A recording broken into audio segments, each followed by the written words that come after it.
समाज,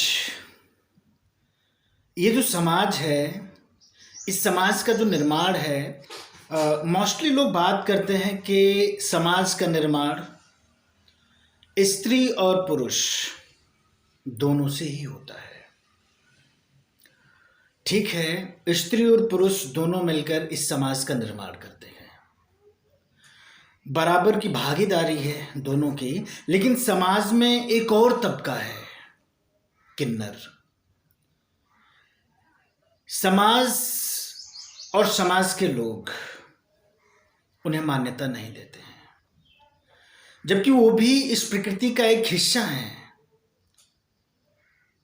वो भी इस प्रकृति के ही बनाए हुए हैं, तो उनका तिरस्कार क्यों? क्यों उनको हम सामाजिक तौर पर कोई मान्यता नहीं देते हैं? क्यों आवश्यकता पड़ी इन किन्नरों को? उन्होंने अपना एक अलग समाज बना लिया। ऐसे ही समाज में तमाम तरीके की आपको ये एक विशेष प्रकार की मुझे कुरीति ही लगती है। किन्नर भी कोई अपने में से ही कोई हैं जो स्त्री और पुरुष के द्वारा ही उत्पन्न होते हैं। बस उनमें क्या है कि कुछ हार्मोनल डिसीज के कारण, कुछ हार्मोनल कमी के कारण उनका जो पूरा अंग प्रत्यंग है उनका निर्माण नहीं हो पाता है और वे किन्नर बन जाते हैं।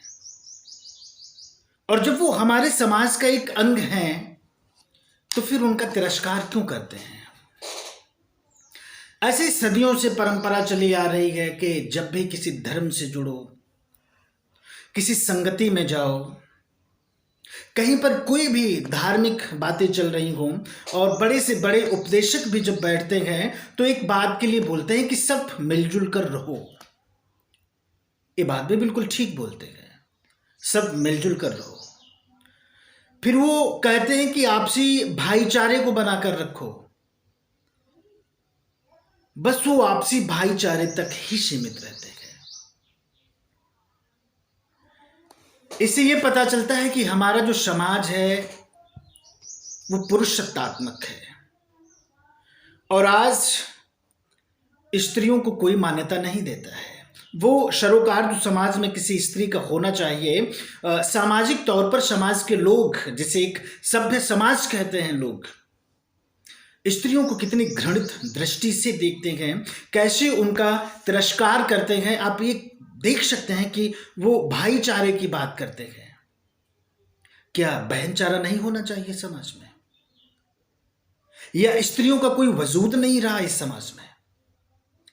या फिर समाज के निर्माण में स्त्रियों की कोई भागीदारी नहीं है? और अगर उनकी भागीदारी है, स्त्रियां भी प्रकृति के द्वारा ही बनाई हुई हैं और स्त्रियों का भी इस समाज के निर्माण में ठीक उतनी ही भागीदारी है जितनी कि किसी एक पुरुष की, तो फिर स्त्रियों का तिरस्कार क्यों?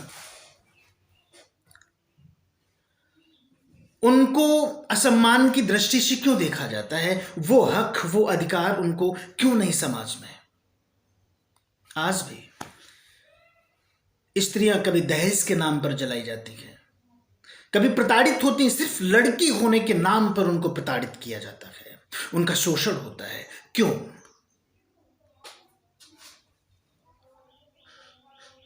भाईचारे की साहब सब बात करते हैं, सारे लोग भाईचारे को लेकर बड़े बड़े अपने प्रवचन देते रहते हैं। क्या समाज में बहनचारा के लिए कोई स्थान नहीं है? क्या स्त्रियों के लिए आवाज नहीं उठनी चाहिए? या समाज में उनकी कोई जरूरत नहीं है? जिस दिन स्त्री समाज से मिट गई उस दिन पूरा समाज ही मिट जाएगा।